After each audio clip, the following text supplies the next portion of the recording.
Bonsoir à tous. L'idée, c'était de présenter un petit peu ou d'avoir une idée de ce que peut amener la méditation dans sa vie. Je ne vous ferai pas l'insulte de dire c'est quoi la méditation. C'est une question que je me pose toujours. La méditation, pour moi, n'existe pas. Il y a plein de formes de méditation c'est avant tout un chemin. C'est l'idée que je développe depuis longtemps sur l'idée du voyage et l'idée du chemin.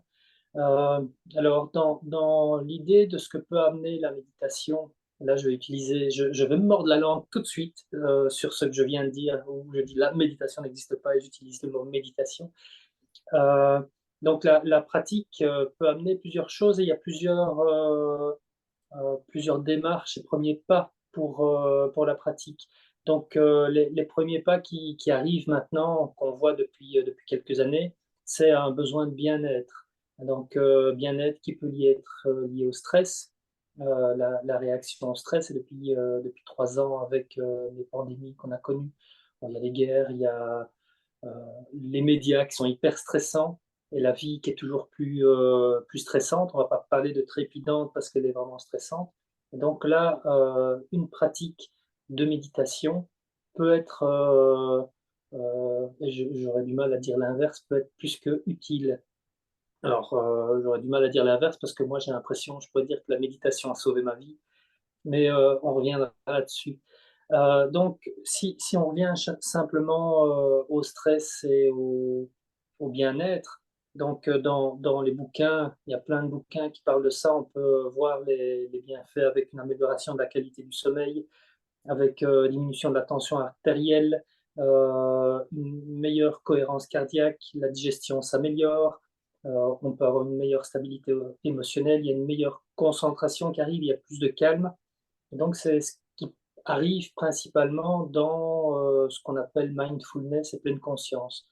Ces méthodes sont, largement utilisées par des psychologues dans un but, beaucoup de réduire le burn-out et tout ce qui est afférent au stress. Et donc c'est une très, très belle approche, c'est une très belle approche. Je vois ça un peu, pour ceux qui connaissent ici en Belgique, on a une association qui s'appelle Je cours pour ma forme, qui est une, heu qui est une association de mise en mouvement, mise au sport pour les gens qui ont vraiment jamais fait de sport ou qui se sont toujours dit qu'ils n'étaient pas faits pour courir. Il y a un programme qui leur permet d'apprendre la course à pied. Bah, alors sans que ça soit stigmatisant, je ne voudrais pas attirer les foudres de quelques-uns, la pleine conscience, c'est un peu, enfin, un peu à cette image. Ça permet à des personnes qui peuvent avoir une mauvaise idée de ce qu'est la pratique de la méditation, ce qu'est la méditation ou simplement de l'adjectif méditatif. Méditatif, on a l'impression qu'on va rester les yeux en l'air comme ça pendant longtemps. Heu, mais la pratique de la méditation, c'est pas uniquement, respirer et attendre que le temps passe. La pratique de la pleine conscience, mindfulness, vient de la clinique du stress de John Kabat-Zinn et ça, c'est une approche très, très intéressante heu, pour toutes les maladies liées au stress. Donc problèmes de sommeil, il y a des problèmes cardiaques, des problèmes émotionnels et cetera. Burn-out et j'en passe. Je pense que c'est un très, très bon tremplin. C'est une belle première approche. Alors quand on parle de, de cette pratique avec un but, donc c'est une pratique de la méditation avec un but qui est prédéfinie. Donc je vais pratiquer une pratique de la méditation X minutes par jour ou X fois par semaine dans le but de mieux dormir, de mieux digérer, peut-être d'arrêter mes antidépresseurs, et cetera. Derrière ça, quand on commence à prendre l'habitude, on peut parler d'ancrage.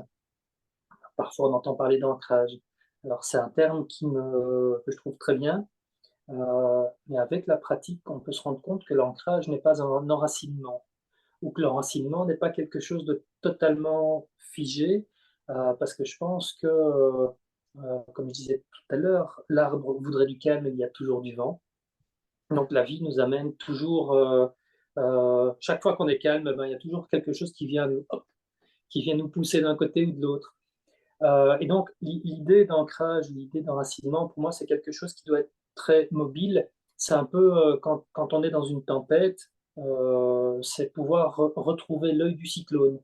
se rendre compte que c'est le bordel, mais il n'y a pas de problème, qu'on est au milieu de tout ça et qu'on garde sa stabilité. Se dire, OK, bah, je vais danser avec la vie, c'est le bordel, mais il n'y a pas de problème. Et donc, j'en viens à l'idée, et là on arrive dans les pratiques. Peut-être faire une petite parenthèse là-dessus avant d'aller plus loin. Sur les pratiques, il y a plusieurs courants dans les méditations. Les méditations viennent de plusieurs courants orientaux et occidentaux. Donc en Occident, il y avait notamment en Grèce, il y avait des grands méditants. Je suis sûr qu'aux États-Unis, si on avait gardé la culture amérindienne plus vivante, il y aurait peut-être des bibliothèques et peut-être des grands sages qui seraient sortis avec des pratiques méditatives, des pratiques de contemplation, des pratiques de sagesse. Ça, moi, je ne suis pas capable d'en parler. Et puis alors, il y a ce qu'on connaît principalement qui vient d'Asie. Donc, on parle de la méditation. En général, on a des images d'Asie, d'Inde, de Chine, du Japon. Il ne faut pas oublier que dans toutes les cultures, il y a des pratiques d'observation, observation extérieure, d'observation intérieure. Donc, euh, ici, moi, celle que j'ai connue, celle au pluriel, j'ai commencé par la méditation tibétaine il y a 30 ans presque, et j'ai glissé dans le zen avec le Japon. Donc, j'en ai pratiqué assidûment pendant 10 ans. Donc, le bouddhisme est quelque chose que je connais un petit peu. Donc, moi, c'est la philosophie qui m'a fait plonger en moi, on va dire ça comme ça. Donc voilà, ce que je voulais dire, c'est que une fois qu'on a atteint ces objectifs, se dire tiens, mon sommeil est meilleur, ma digestion est meilleure, j'ai une plus grande concentration, une plus grande stabilité émotionnelle. Et là, je vais quand même parler, quand on parle de concentration, la pleine conscience peut être utilisée, les techniques peuvent être utilisées par les forces spéciales des armées, pour les tireurs d'élite, pour leur donner plus d'efficience et d'efficacité. Et là, moi, personnellement, là, j'ai un peu du mal à avaler le machin. euh, Parce que est-ce qu'on peut utiliser une pratique de méditation euh, pour mieux atteindre sa cible? Et j'utilise ça dans les différents sens du terme. Donc, quand il s'agit d'un tireur d'élite, pour mieux buter quelqu'un, donc pour une affaire d'État, mais la méditation, c'est peut-être pour mieux atteindre sa cible, pour mieux s'atteindre soi. Et donc, peut-être, et là, c'est sans stigmatisation, je le répète, peut-être qu'un tireur d'élite va passer par le mindfulness pour être plus efficace, et petit à petit, il va trouver le chemin vers lui, il va se dire, mais qu'est-ce que je fais? Est-ce que ce que je fais est juste? Et la question qui peut découler de tout ça, c'est le bonheur. Donc, une fois qu'on a atteint nos buts, c'est le bonheur. Alors, je lisais une phrase, hop, je reprends mon papier il y a quelques jours. Le secret du bonheur est la liberté, et le secret de la liberté est le courage. C'est de Thucydide, pardon. C'est un homme politicien grec de 400 avant Jésus-Christ. Donc c'est incroyable de se rendre compte qu'il y a 4400 ans, il y a un grec qui a écrit un truc qui est largement encore d'actualité.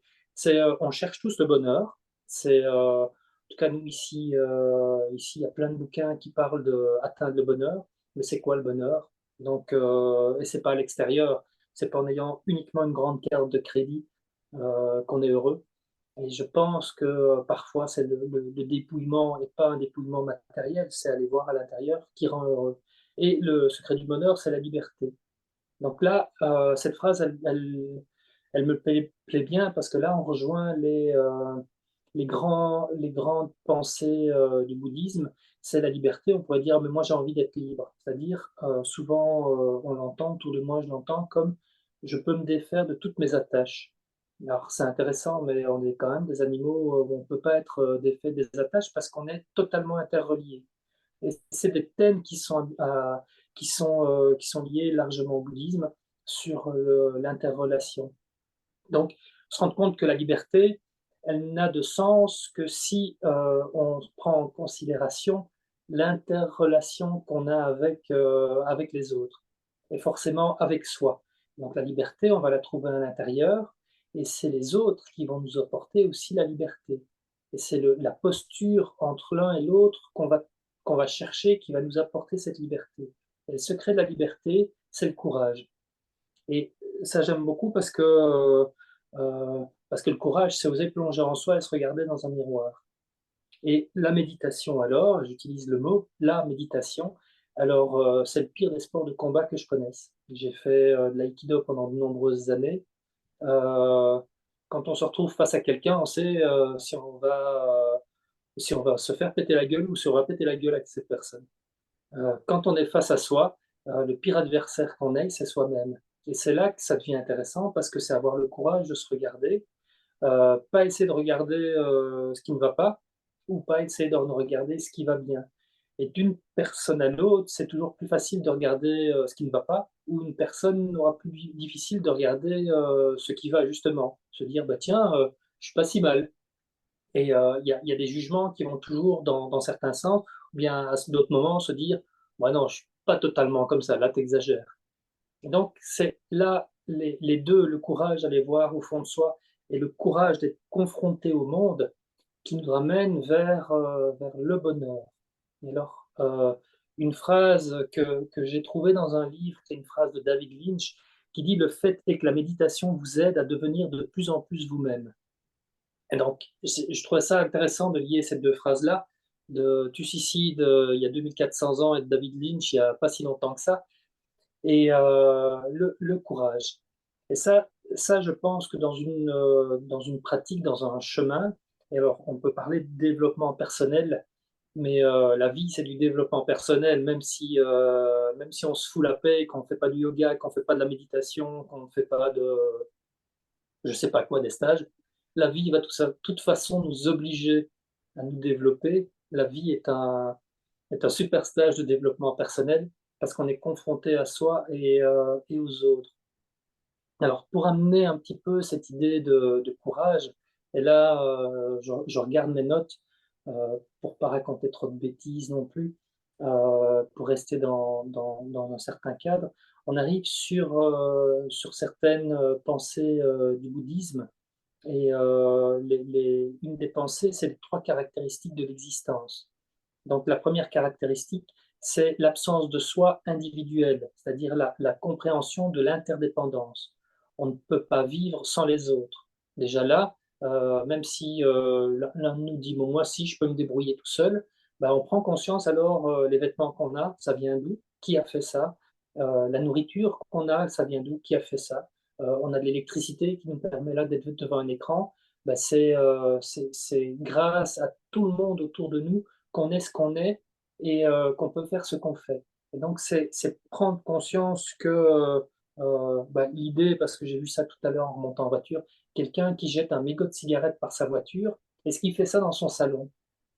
Parce qu'il jette le mégot par la fenêtre de sa voiture dans la rue, mais la rue, il peut dire: «C'est pas chez moi». Ben si, c'est chez toi, parce que c'est chez nous. Et donc, il ferait pas ça chez lui, mais il fait ça chez nous, donc chez lui. Et donc, c'est prendre conscience qu'on est tous indépendants. Donc ça, c'est la première caractéristique. La seconde, c'est l'impermanence. Alors ça, c'est toujours un truc qui est parfois agréable, parfois moins agréable.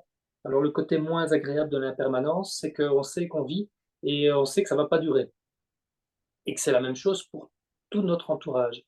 Alors quand on a des animaux, leur vie est souvent plus courte et c'est souvent, un arrachement émotionnel de voir un être partir, mais aussi ça pourrait aussi, quand on comprend l'impermanence, se réjouir que cet être vivant, que ça soit quelque ami que ce soit, que ça soit un chien, un chat ou, je fais un amalgame assez rapide, ou un ami humain, même si c'est pas un animal de compagnie, en tout cas je vous le souhaite. Cette impermanence, c'est l'acceptation que la vie a une certaine fragilité, un certain temps, et c'est se réjouir de ce temps d'apprentissage que cet être vivant a partagé avec nous. L'impermanence, on peut le voir d'une autre manière aussi quand on vit des difficultés dans sa vie.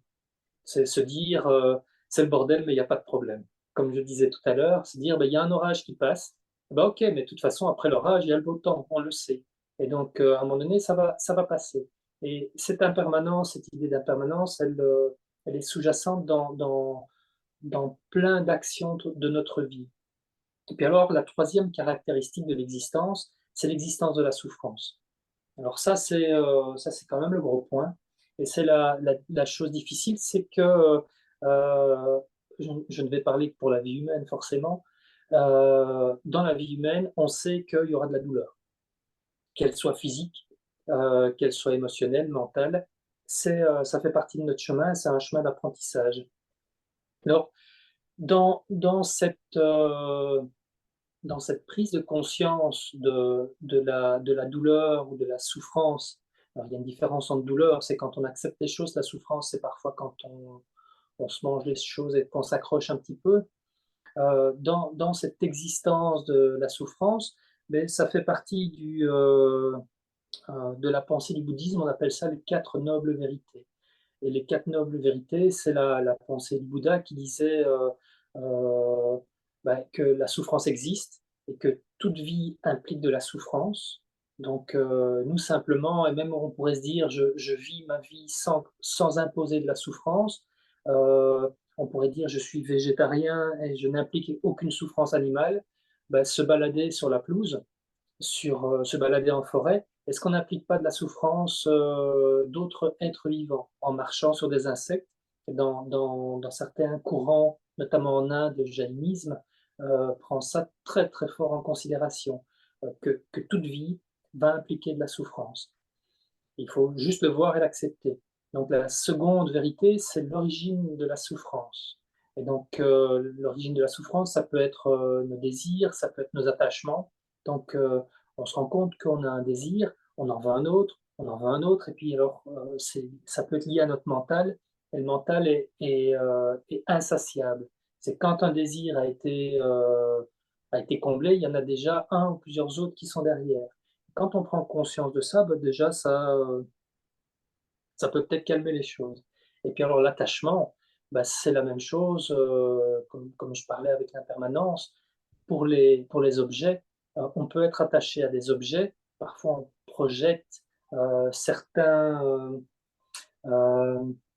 certains attachements à certains objets.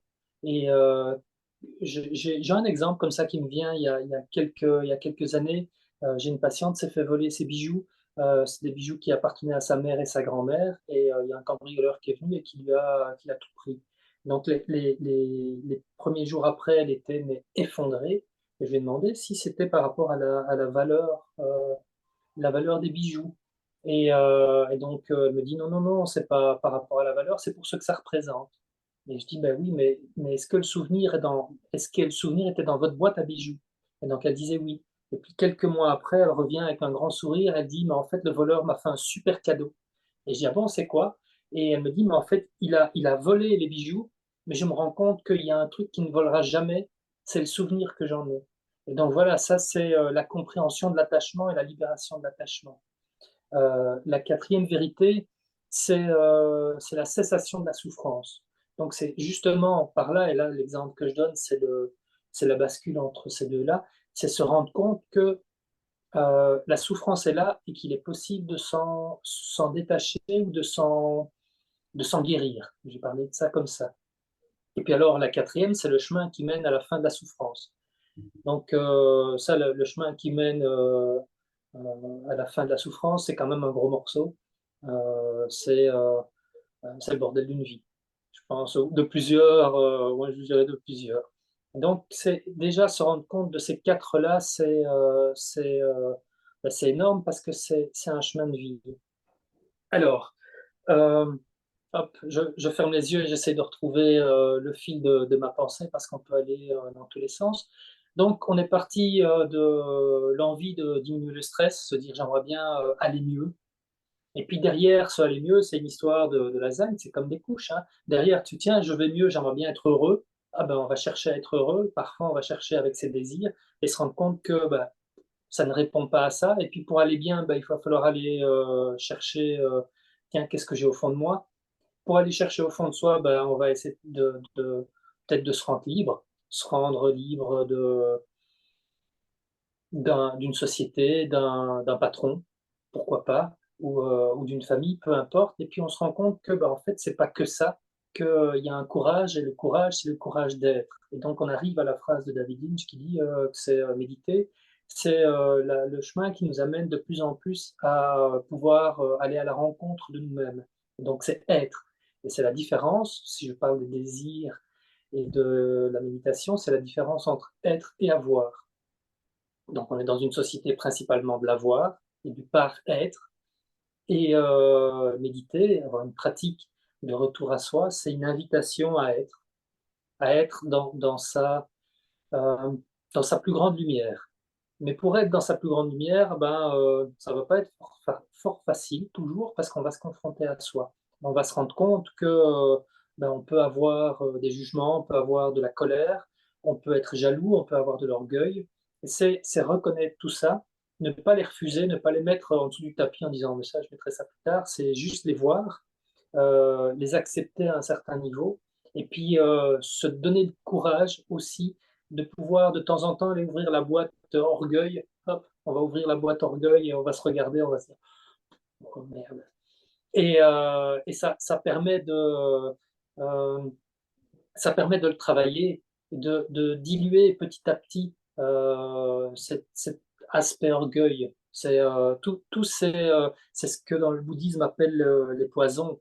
Il y en a 3 ou 5, ça dépend des écoles. Il y a l'avidité, la colère, l'aversion, l'ignorance, la jalousie et l'orgueil et donc on pourrait voir que, bah, on a tout ça et de temps en temps, on va essayer de dépoussiérer un petit peu, les couches qu'on a et par la pratique de la méditation, ça c'est un peu ça, puisqu'on va s'arrêter.